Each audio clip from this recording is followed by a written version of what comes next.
This show is brought to you by National Center for Promotion of Employment for Disabled People. या दोस्तों नमस्कार, आदाब, सत श्री अकाल। मैं दानिश महाजन एक बार फिर से रेडियो उड़ान पे आपका स्वागत करता हूं। जैसा कि आप सभी जानते हैं, हमारी सीरीज चल रही है एनसीपीडीपी जावेद अवीदी फेलोज के साथ। ये शो हम कोलैबोरेशन में कर रहे हैं national centre for the promotion of employment for disabled people. आज के इस पॉडकास्ट में एक बेहद इंपॉर्टेंट और एक यूनिक टॉपिक पर हम बात करने जा रहे हैं। आज का जो हमारा टॉपिक है क्लाइमेट चेंज एंड डिसेबिलिटीज। इसके बारे में हाल ही में कुछ ब्लॉग्स आपने पढ़े होंगे, लेकिन बहुत कम बात होती है। तो कई लोग मुझे पूछते हैं कि क्लाइमेट चेंज का डिसेबिलिटी से क्या लेना देना है। तो इसी को आज हम समझेंगे। इस पर बात करने के लिए हमारे साथ लॉयर हैं अभिषेक जी, जो जावेद अवीदी फेलो हैं। ये कई नेशनल और इंटरनेशनल प्लेटफॉर्म पर अपनी बात रख चुके हैं। कई पेपर इन्होंने पब्लिश किए हैं। यूएनओ इंडिया के साथ मिलके काम किया है, C20 के साथ मिलके काम किया है, यूनिसेफ में काम किया है। देश की कई नामी गिरामी यूनिवर्सिटीज में ये अपने पेपर पब्लिश करते हैं, वहां टॉक डिलीवर करते हैं और लोगों को इसके बारे में अवेयर करते हैं।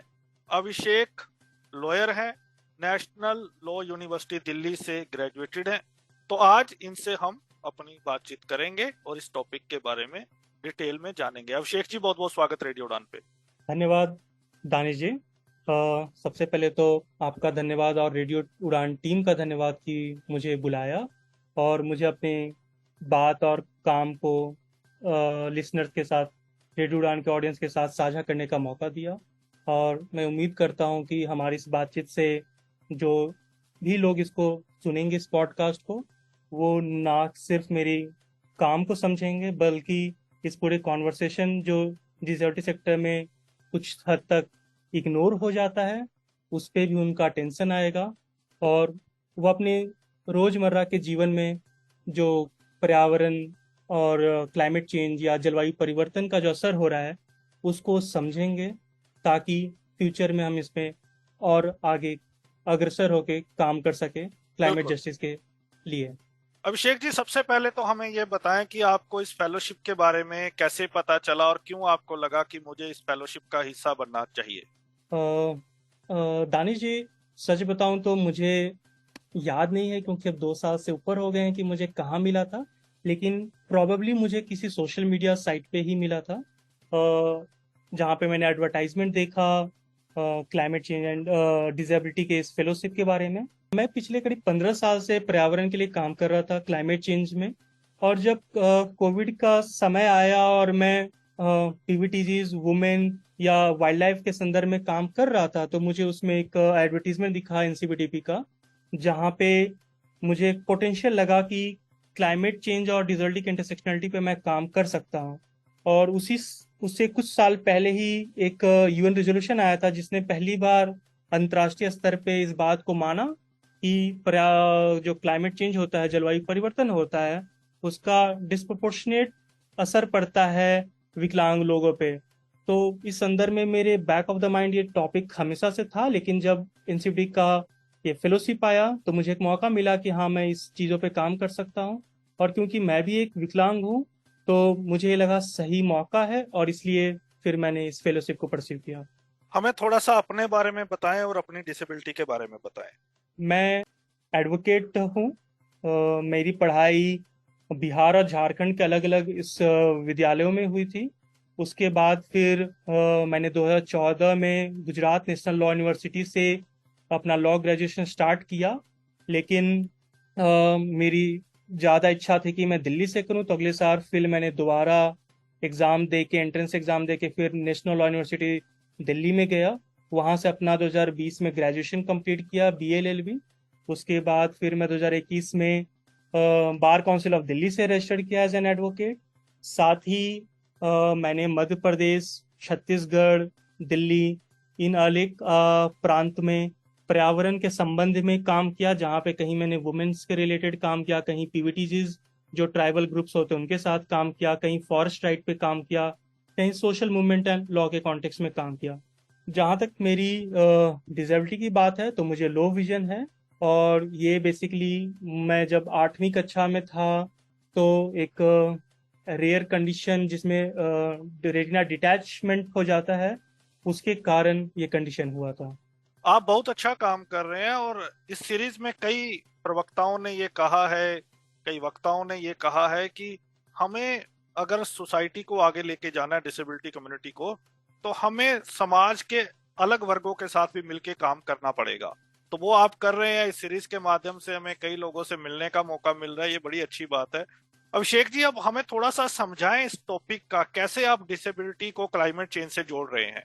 दानिश जी, जैसा मैंने पहले भी बताया कि 2019-20 के संदर्भ में अंतर्राष्ट्रीय स्तर पे पहली बार इसकी एक रिकॉग्निशन मिला इस टॉपिक को, जब यूएन का जो ह्यूमन राइट्स कमीशन होता है उसने जो काउंसिल होता है, उन्होंने एक रेजोल्यूशन पास किया जिसमें उन्होंने ये माना कि कैसे क्लाइमेट चेंज का एक डिस्प्रोपोर्शनेट इम्पैक्ट होता है विकलांग लोगों पे।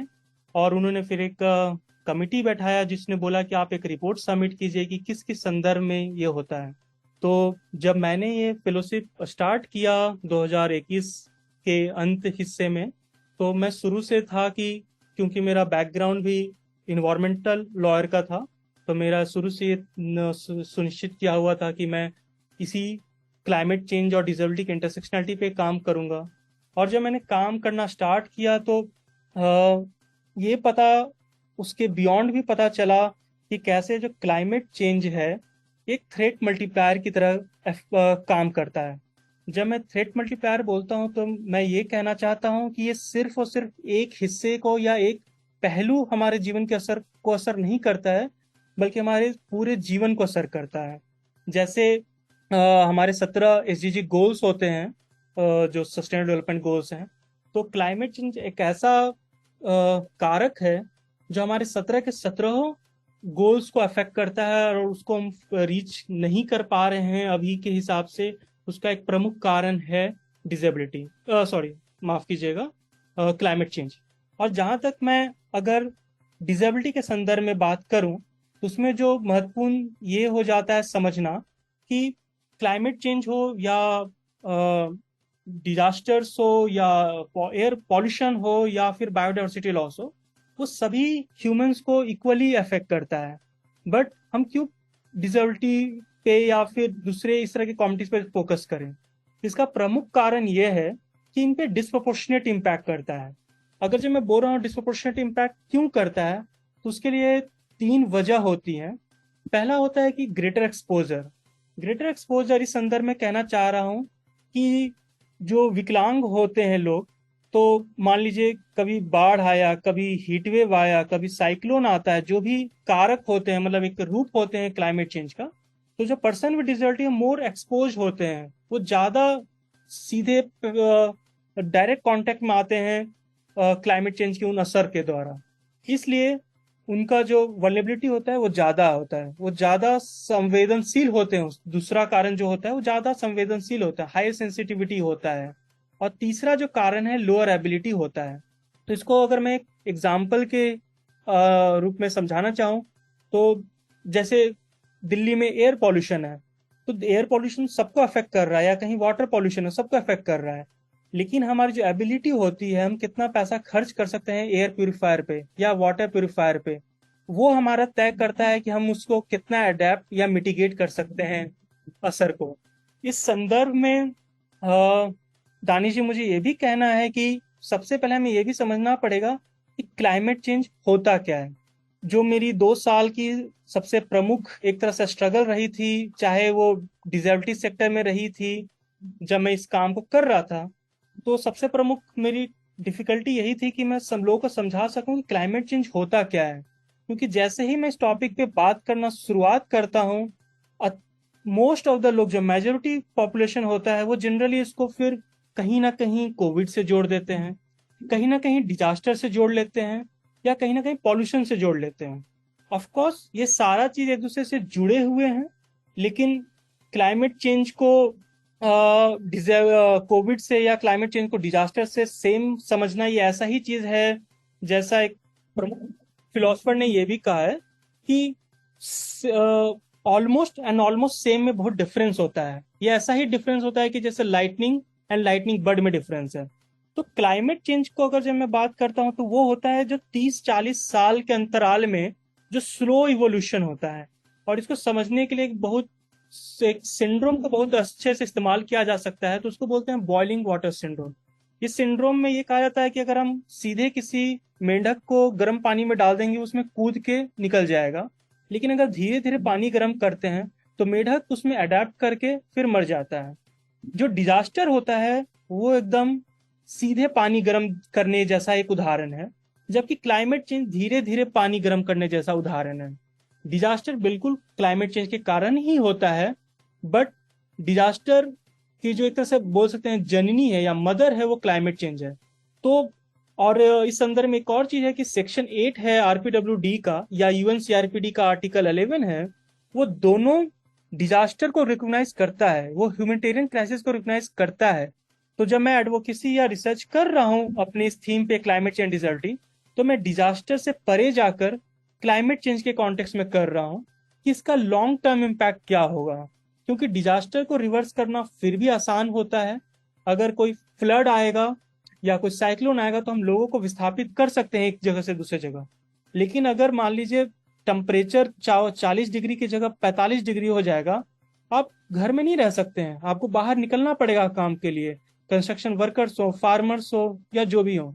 और इस तरह के जब भी खराब सिचुएशन आएगी क्लाइमेट चेंज के द्वारा लॉन्ग टर्म में, पर्सन विद डिसेबिलिटीज में सबसे ज्यादा वल्नरेबल होंगे। इन 3 प्रमुख कारण जो मैंने बताया था कि ग्रेटर एक्सपोजर होता है, हायर सेंसिटिविटी होता है और लोअर एबिलिटी होता है। और ये तीनों जो फैक्टर्स हैं ये बेसिकली कॉन्स्टिट्यूट करते हैं वर्नेबिलिटी को। तो जब पर्सन विद डिसेबिलिटीज होते हैं ये कंपेरेटिवली किसी भी आप कम्युनिटी से कंसिडर कर लीजिए तो मोर वल्नरेबल होते हैं। बिल्कुल। जबकि अंतर्राष्ट्रीय स्तर पे भी बहुत सारे ऐसे केस स्टडीज हैं जहां पे आप देखिएगा कि पर्सन विद डिसेबिलिटी का जो पॉपुलेशन था उस एरिया में वो 5%, 8%, 10% या बहुत से ज्यादा हुआ तो 15% था। लेकिन कैटरीना जो एक जो हरिकेन आया था, ऐसे बहुत सारे एग्जाम्पल हैं उसमें जो मरने वालों का पॉपुलेशन होता है उसमें 30, 40, 50% तक हो जाता है सिर्फ और सिर्फ विकलांग लोगों का, सिर्फ और सिर्फ पर्सन विद डिसेबिलिटीज का। जी, तो बिल्कुल सही आपने फरमाया कि डिजास्टर और क्लाइमेट चेंज 2 अलग अलग चीजें हैं। क्लाइमेट चेंज के कारण डिजास्टर होता है। मैं यहाँ ये समझना चाहता हूँ, जैसे आपने कहा कि ये एक स्लो इवॉल्विंग प्रोसेस है क्लाइमेट चेंज, जिसके ऊपर जी अभी बहुत चर्चा हो रही है। पहले इसको ग्लोबल वार्मिंग का नाम दिया था, अब लोग ग्लोबल वार्मिंग नहीं कह रहे हैं जो साइंटिस्ट है, अब इसको क्लाइमेट चेंज में उन्होंने चेंज कर दिया है टर्मिनोलॉजी में। जी बेसिकली तो ग्लोबल वार्मिंग के कारण ही क्लाइमेट चेंज हो रहा है, वो एक तरह से इसका भी सोर्स है। बिल्कुल, हम्म, लेकिन फिर भी जितनी लूजली हम ग्लोबल वार्मिंग सुनते थे आज से 5-7 साल पहले, अब हर कॉन्फ्रेंस में ग्लोबल वार्मिंग शब्द कम यूज किया जा रहा है, क्लाइमेट चेंज ज्यादा यूज किया जा रहा है। जी तो उसकी अपनी अलग अलग थ्योरीज है, खैर उसमें हम नहीं जाते अभी। अब ये बताएं कि ये जो बताया, तो ऐसा नहीं होता जब क्लाइमेट चेंज आपने कहा कि एक स्लो इवॉल्विंग प्रोसेस है, तो इसमें हम अडेप्ट नहीं कर लेते उसके हिसाब से? नहीं, अडेप्ट करने की भी दानिश जी एक एक्सटेंट है, एक डिग्री तक हम अडेप्ट कर सकते हैं। लेकिन क्या जो अडेप्टेशन का जो मेजर्स हैं क्या वो हम ले रहे हैं? गवर्नमेंट ने बहुत सारे चीजें इसमें एक स्टेप्स लिए हैं, जैसे for example national solar mission है, नेशनल हैबिटेट मिशन है, या फिर नेशनल स्ट्रैटेजिक नॉलेज है। तो गवर्नमेंट ऑफ इंडिया ने national action plan on climate change 2008 में लाया, जिसमें उन्होंने 8 मिशन को घोषित किया, जिसमें हिमालयन, वाटर, एग्रीकल्चर से रिलेटेड बहुत सारे इस तरह के एडेप्टेशन या मिटिगेटिंग मेजर्स लिए जा रहे हैं। बट इसमें दिक्कत ये है कि इसमें कोई भी मेजर्स डिसेबिलिटीज के स्पेसिफिक नहीं उतना लिया जा रहा है। अगर जैसे इसमें जिक्र मैं बताऊं तो जब ये 2008 में national action plan on climate change आया था उसमें जिक्र तक नहीं था डिसेबिलिटी सेक्टर का। और जैसे अगर आपने सुना होगा, बहुत प्रमुख है क्या प्रसिद्ध एक था पेरिस एग्रीमेंट। तो पेरिस एग्रीमेंट 2016 में जब आया तो ये वर्ल्ड का पहला एक इंटरनेशनली बड़ा एक लीगल इंस्ट्रूमेंट था जिसने पहली बार डिसेबिलिटी को अपने प्रियम्बल में स्थान दिया और कहा कि हाँ ये डिस्प्रोपोर्शनेट इम्पैक्ट होते हैं। बट उसके बाद फिर जैसे मैंने बताया कि 2019 में उसके बाद अलग से स्पेसिफिक रेजोल्यूशन आया, 2020 में उस पर स्टडी हुआ, लेकिन ये हमेशा एक पेंडुलम की तरह आगे पीछे हम जा रहे हैं।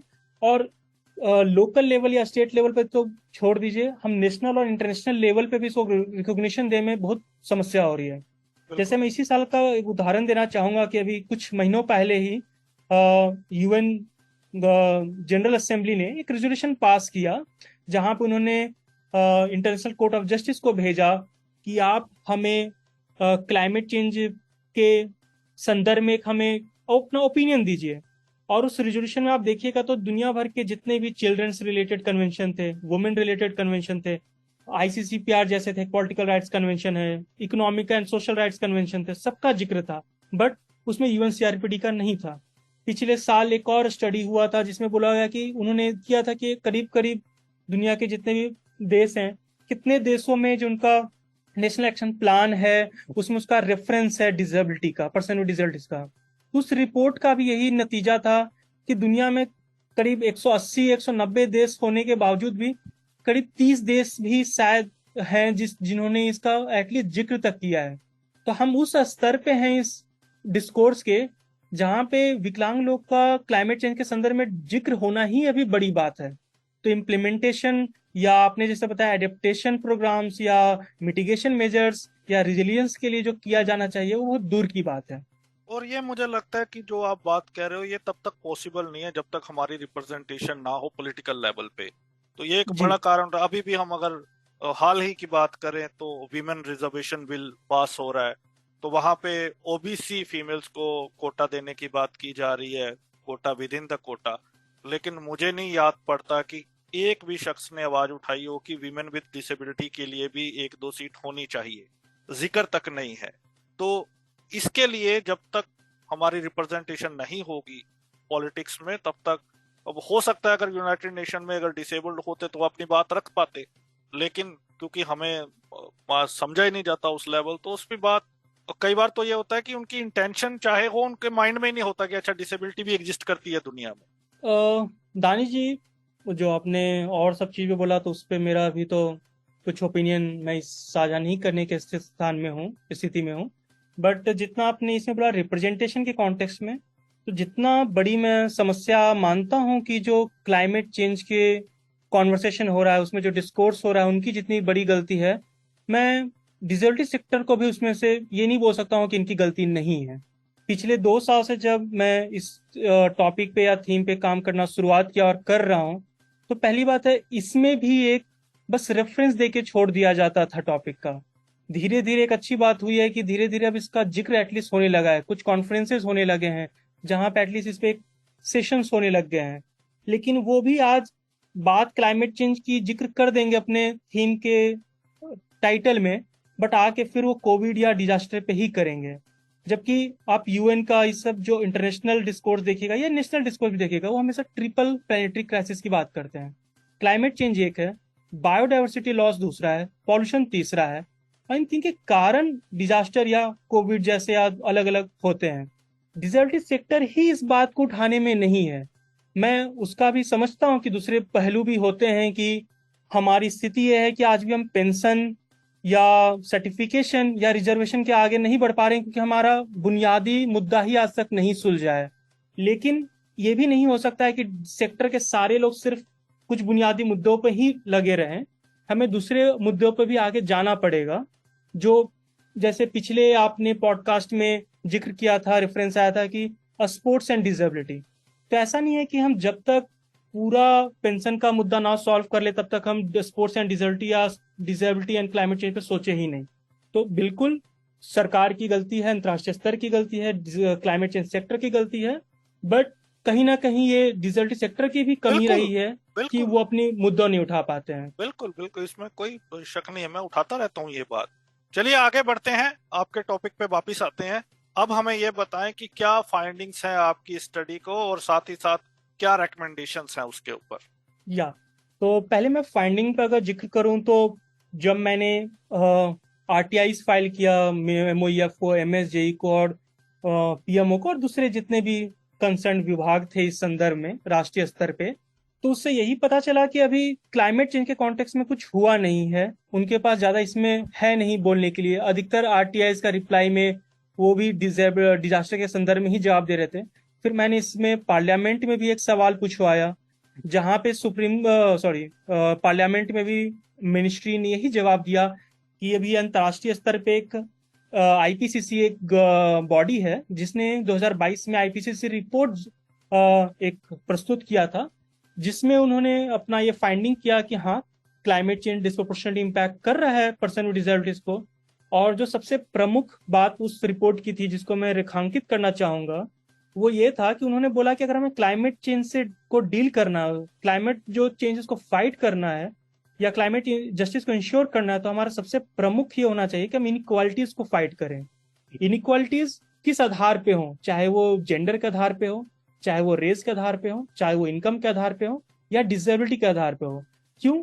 अगर हम जब इनइक्वालिटीज जो ये सब को प्रमुख तौर पे हटा सकें, तभी हम क्लाइमेट चेंज के असर को, जो अडेप्टेशन हो या मिटिगेशन हो या रिजिलियंस में हो, हम वास्तविक रूप से इम्प्लीमेंट कर सकते हैं।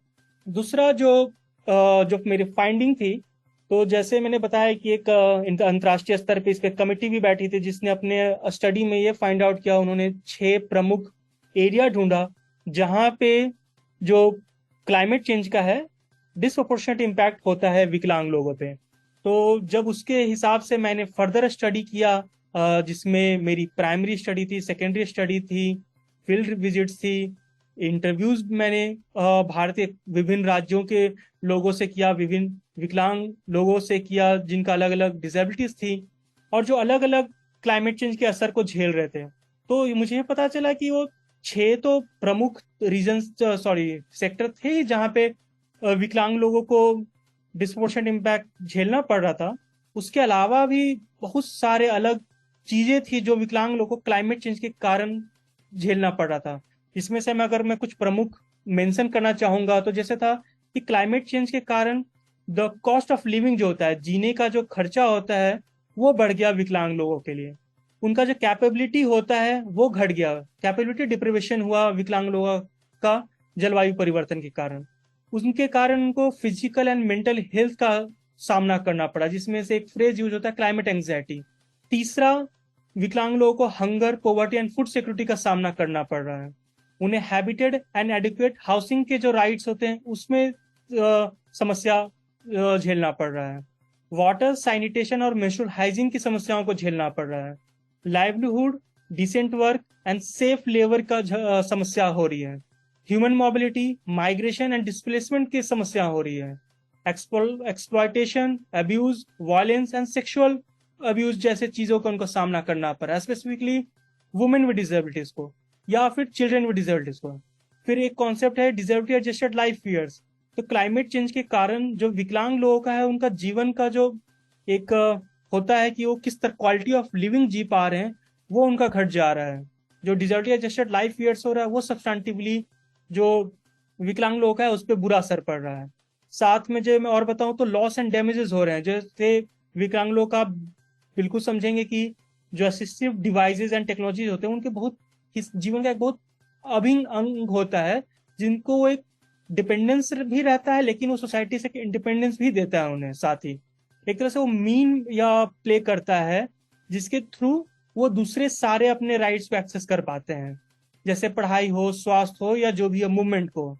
तो क्लाइमेट चेंज और उसके कॉन्सिक्वेंस में जो डिजास्टर होता है उसके कारण उनका लॉस एंड डैमेज हो रहा है, जिसमें उनके असिस्टिव टेक्नोलॉजीज को डैमेजेस हो रहे हैं। और जो आखिरी मैंने मुद्दा था वो था कि डिजास्टर रिस्क रिडक्शन, इनमें भी उनका जो इंटीग्रेशन हो रहा है उस लेवल पे नहीं हो रहा है। अन्यथा एक इसमें बात यह है कि गवर्नमेंट ने डिजास्टर के संदर्भ में अच्छा खासा एक्शंस लिए हैं, जिसमें मैं कुछ अगर बेस्ट प्रैक्टिसेस शेयर करना चाहूँ तो यह है कि 2005 का जो डिजास्टर मैनेजमेंट एक्ट है या फिर उसके जो रूल्स हैं या गाइडलाइंस उसमें जारी किए गए हैं, या फिर 2016 के आरपीडब्ल्यूडी एक्ट है उसका सेक्शन 8 का मैंने पहले भी जिक्र किया, जिसमें डिजास्टर का मेंशन किया गया है। ये भी मैंडेट किया गया है कि जो डिस्ट्रिक्ट लेवल पे हो, स्टेट लेवल पे या नेशनल लेवल पे हो, तो वहाँ पे disability inclusive disaster risk reduction की बात हो। 2019 में उन्होंने फिर से एक DIDRR गाइडलाइन का लाया। और केरल हो या उड़ीसा हो, ये 2-3 कुछ राज्य हैं जो अलग अलग डिजास्टर या क्लाइमेट चेंज के इम्पैक्ट के संदर्भ में अच्छे अच्छे काम भी कर रहे हैं, जहाँ पे यूनिवर्सल एक्सेसिबिलिटी को यूज किया जा रहा है। क्योंकि जब हम क्लाइमेट चेंज के असर या डिजास्टर को समझते हैं, तो बहुत बार होता है कि हम यूनिवर्सल एक्सेसिबिलिटी को उसमें इंटीग्रेट नहीं करते हैं, जो कि बहुत जरूरी है। और कुछ राज्य सरकार और कुछ केंद्र सरकार की एजेंसियां इसमें बहुत अच्छा काम कर रही हैं। मैंने एक आरटीआई फाइल किया था एनडीएमए को भी और एनडीआरएफ को भी। उन्होंने भी अपने रिस्पॉन्स में बताया कि कैसे वो एक फ्रीक्वेंट सेंसिटाइजेशन प्रोग्राम कर रहे हैं, कैपेसिटी बिल्डिंग प्रोग्राम कर रहे हैं, ताकि डिजास्टर के संदर्भ में हो सके।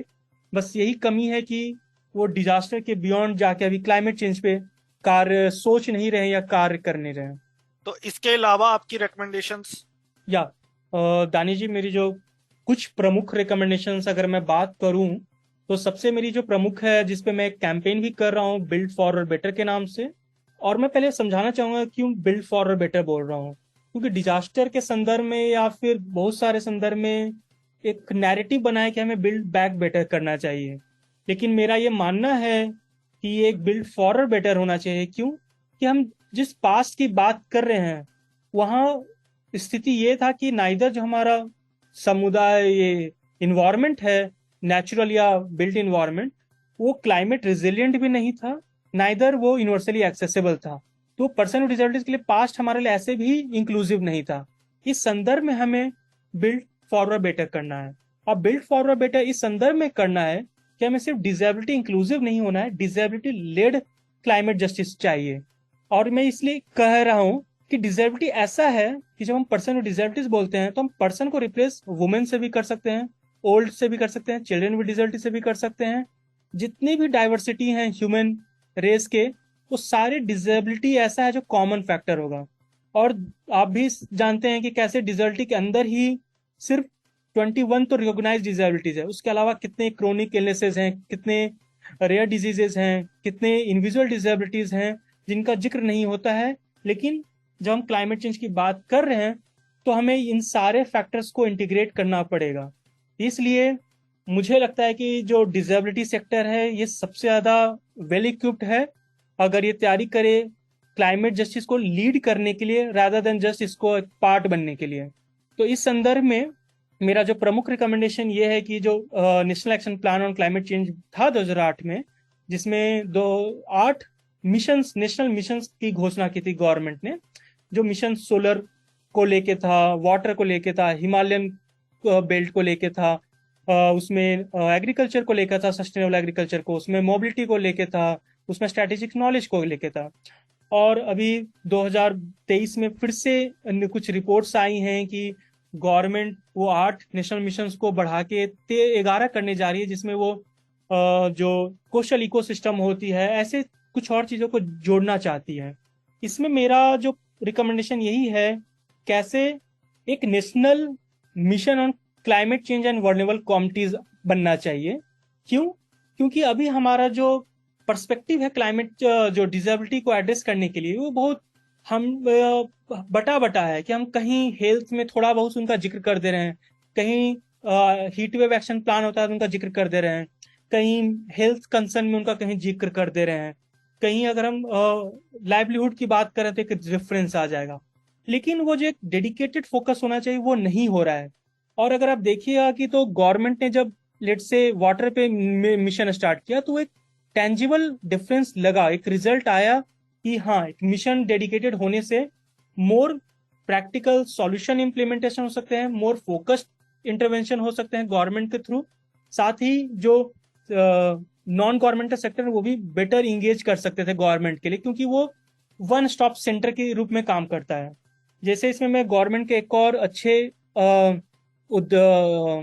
इनिशिएटिव की रेफरेंस देना चाहूंगा कि 2019 में मिनिस्ट्री ऑफ हेल्थ ने एक national programme on climate change and human health का भी एस्टैब्लिश किया, जो क्लाइमेट चेंज और ह्यूमन के हेल्थ के कॉन्टेक्स्ट में इंटरसेक्शनलिटी पे काम कर रहा है, जिसमें उन्होंने अच्छा खासा रेफरेंस और स्टडी विकलांग लोगों के संदर्भ में भी किया है। बट उसमें दिक्कत है कि वो सिर्फ और सिर्फ डिसेबिलिटी और हेल्थ के संदर्भ में ही रह जा रहा है। हमें एक अम्ब्रेला मिशन चाहिए जो ना सिर्फ हेल्थ को बात करे, बट जैसे मैंने गिनाया कि करीब 25 सेक्टर्स या थीम्स हैं, सब थीम्स हैं, जहां पे क्लाइमेट चेंज और डिसेबिलिटी का इंटरसेक्शनलिटी होता है। और कोई भी ऐसा सस्टेनेबल डेवलपमेंट गोल्स नहीं है जहां पे क्लाइमेट चेंज और डिसेबिलिटी का इंटरसेक्शनलिटी इंटरप्ले नहीं कर रहा है। तो इस संदर्भ में यही कहना चाहूंगा कि एक हमें अम्ब्रेला मिशन की जरूरत है, और गवर्नमेंट का यही होना चाहिए कि वो इस नेशनल मिशन को जो दूसरे प्रस्तावित मिशन हैं उनके साथ ये इंटीग्रेट करे। और इसी संदर्भ में जब ये नेशनल मिशन आया तो उसी के फलस्वरूप जो जितने स्टेट्स हैं या जितने डिस्ट्रिक्ट्स हैं वो भी अपने क्लाइमेट चेंज मिशन उस सब में या जो क्लाइमेट एक्शन प्लान्स होते हैं उसमें इंटीग्रेट करें। साथ में जैसे एकदम माइन्यूट माइक्रो लेवल पे अगर बात करूं तो जो जीपीडीपी होता है, ग्राम पंचायत डेवलपमेंट प्रोग्राम, इस तरह के प्लान्स, इस तरह के जितने और वैरायटीज हैं उसमें भी इंटीग्रेशन हो। दूसरा मेरा एक और रिकमेंडेशन ये भी है कि जो जो पर्सन विद डिसेबिलिटीज हैं वो इसको एक एक जार्गन समझ के ये ना समझे कि ये हमारे असर नहीं कर रहा है, क्योंकि ये बहुत धीरे धीरे असर कर रहा है। जैसे मैंने बताया था बॉइलिंग फ्रॉग सिंड्रोम का, तो माना कि ये धीरे धीरे असर कर रहा है, लेकिन अगर आप देखिएगा तो अभी हिमाचल में इतने बाढ़ आए, यूपी में पिछले इसी साल आपने देखा कितने लोग हीट वेव से मरे, अभी गुजरात में कुछ महीना पहले साइक्लोन से इतने लोग मरे, या उनको डैमेज या डिसेबिलिटीज भी हो जाती हैं बहुत बार, या दूसरे कंसर्न्स उनको लॉस एंड डैमेजेस फेस करना पड़ रहा है। तो मैं ये भी चाहूंगा कि वो इस कॉन्वर्सेशन से जुड़े, इस मुहिम से जुड़े, और अपने आसपास के उनके खुद के जीवन पे क्या असर पड़ रहा है उसको समझें, उसको डॉक्यूमेंट करें। आपके थ्रू मैं आपके लिसनर से ये भी रिक्वेस्ट करूंगा कि अगर वो जो मेरा बिल्ड फॉरवर्ड बेटर कैंपेन है उससे जुड़े, उसको सपोर्ट दे ताकि गवर्नमेंट ये नेशनल मिशन को एस्टैब्लिश करे। मैंने एक उलगुलान टॉक के नाम से एक इंटरव्यू सीरीज भी करता हूं जहां मैं पर्सन विद डिसेबिलिटीज का जो उनके निजी अनुभव होते हैं, जो उनके लिव्ड एक्सपीरियंस होते हैं, जहाँ पे उनके क्लाइमेट चेंज का या डिजास्टर्स का या इस तरह के जो असर हो रहे हैं उनके जीवन पे, ना सिर्फ हेल्थ के असर बट दूसरे असर भी, जिसमें मैंने अभी तक करीब करीब 12 से 15 भारत के राज्यों से केस स्टडीज या इंटरव्यू कलेक्ट किया है। तो उसमें अपना योगदान दे, अपने अनुभव को साझा करें, जिससे दूसरे पर्सन विद डिसेबिलिटीज भी ये समझे कि कैसे इसका असर हमारे जीवन के सभी पहलुओं पे होता है। तो ये मेरे कुछ प्रमुख रिकमेंडेशन थे, और एक ये आखिरी में गुजारिश थी कि कैसे हमारे श्रोतागण मेरे उलगुलान टॉक इनिशिएटिव से जुड़ सकते हैं, मेरे कैंपेन बिल्ड फॉरवर्ड बेटर से जुड़ सकते हैं। और कांटेक्ट करने के लिए मैं एक ऑर्गेनाइजेशन भी खुद रन करता हूं जिसका नाम द संज्ञान है, उससे जुड़ सकते हैं। और मैं दानिश जी आपसे और रेडियो उड़ान की टीम से गुजारिश करूंगा कि अपने डिस्क्रिप्शन में और पॉडकास्ट के कवर में अगर वो द संज्ञान का, उलगुलान टॉक का और बिल्ड फॉरवर्ड बेटर कैंपेन का अगर क्यूआर कोड और लिंक दे दें तो वो बहुत एक हेल्पफुल रहेगा लोगों को हमारे साथ जुड़ने के लिए, ताकि हम ये जो डिसेबिलिटी लेड क्लाइमेट जस्टिस है उसको सुनिश्चित कर सकें। बिल्कुल, हम डिस्क्रिप्शन बॉक्स में ये तमाम जानकारी शेयर करेंगे इस शो की, ताकि आपके साथ लोग जुड़ सकें और इस पर और काम हो सके। अब हमें ये बताएं इस टॉपिक के बारे में, हम अपने तौर पे, एक कॉमन पर्सन अपने तौर पे क्या कर सकता है?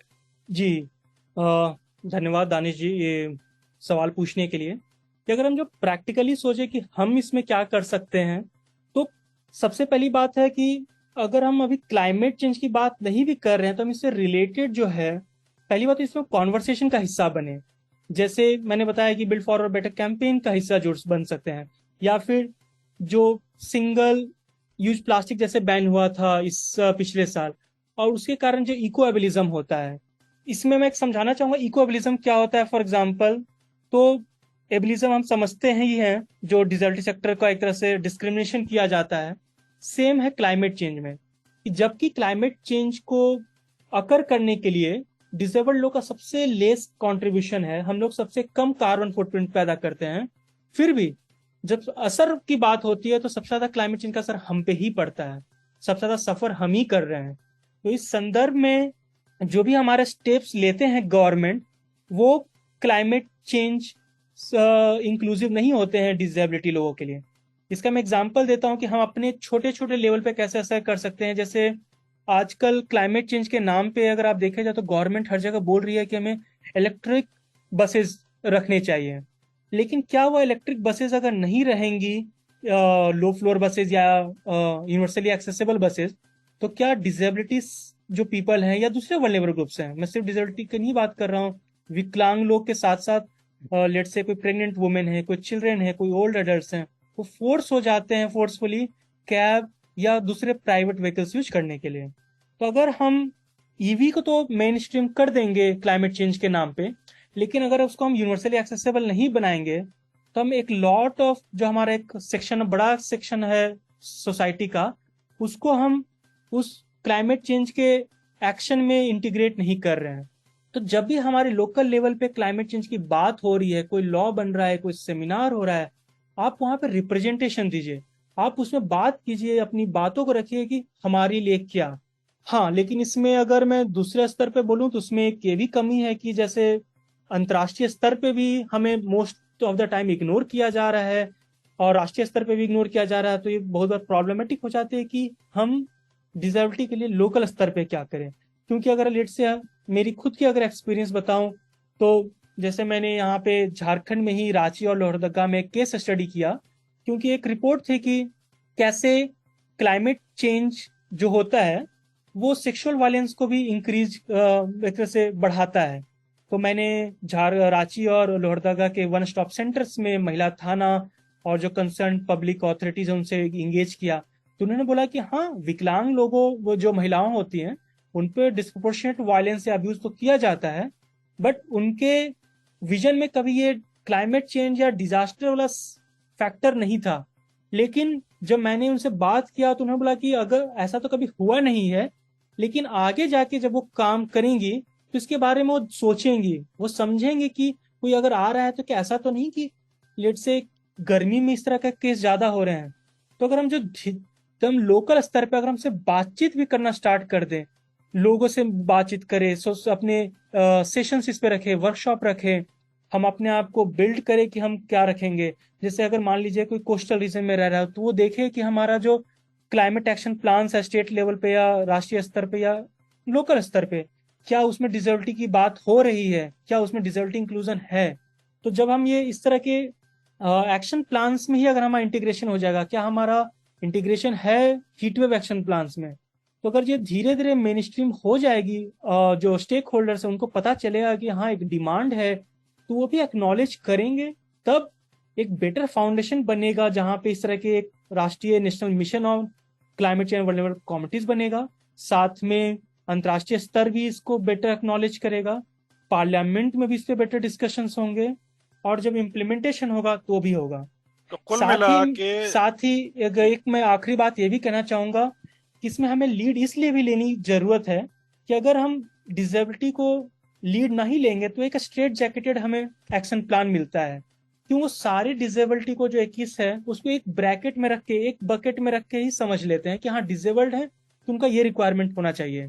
जब तक हम ये बात नहीं पहुंचाएंगे दूसरे स्टेक होल्डर्स तक, तब तक ये उन्हें समझ नहीं आएगा कि सारे जो 21 डिसेबिलिटी हैं और जो दूसरे अनरिकॉग्नाइज्ड डिसेबिलिटी हैं, क्रोनिक इलनेसेस या फिर रेयर डिजीजेज या इनविजिबल डिसेबिलिटीज, उनका अलग अलग रिक्वायरमेंट है।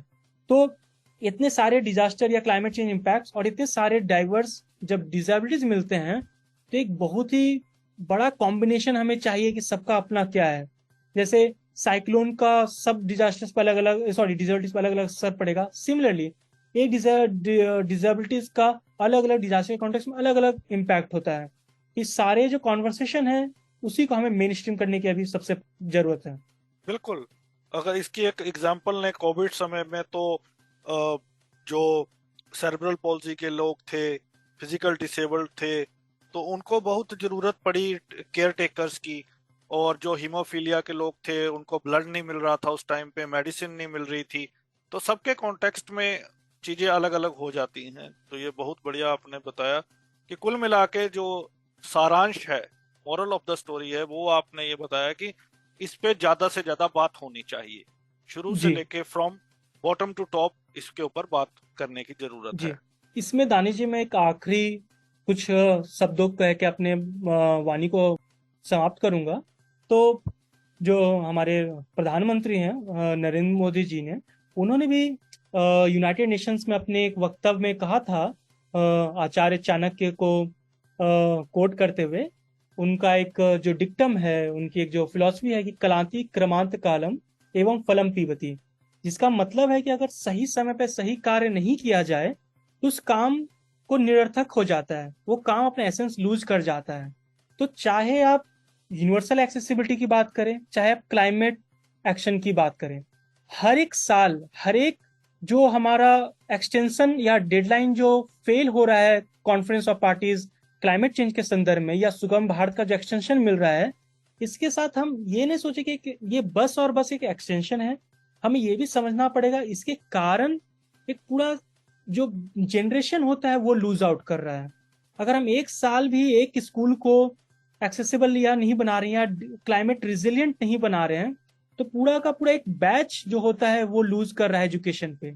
सिमिलरली, जैसे मैंने बताया कि क्लाइमेट चेंज हर एक पहलुओं में अपना इम्पैक्ट रखता है, तो हम जो भी एक हॉस्पिटल को अगर हम क्लाइमेट रिजिलियंट नहीं बना रहे हैं या यूनिवर्सली एक्सेसिबल नहीं बना रहे हैं, अगर हम कॉस्ट ऑफ लिविंग पे काम नहीं कर रहे हैं, या फिर हम डिसेबिलिटी एडजस्टेड लाइफ वेट्स पे बात नहीं कर रहे हैं, क्लाइमेट एंग्जाइटी पे नहीं बात कर रहे हैं, तो हम हर बीतते हुए दिन या साल या महीनों के साथ कितने परसेंट डिसेबिलिटीज और दूसरे वल्नरेबल कम्युनिटीज को लूज कर रहे हैं।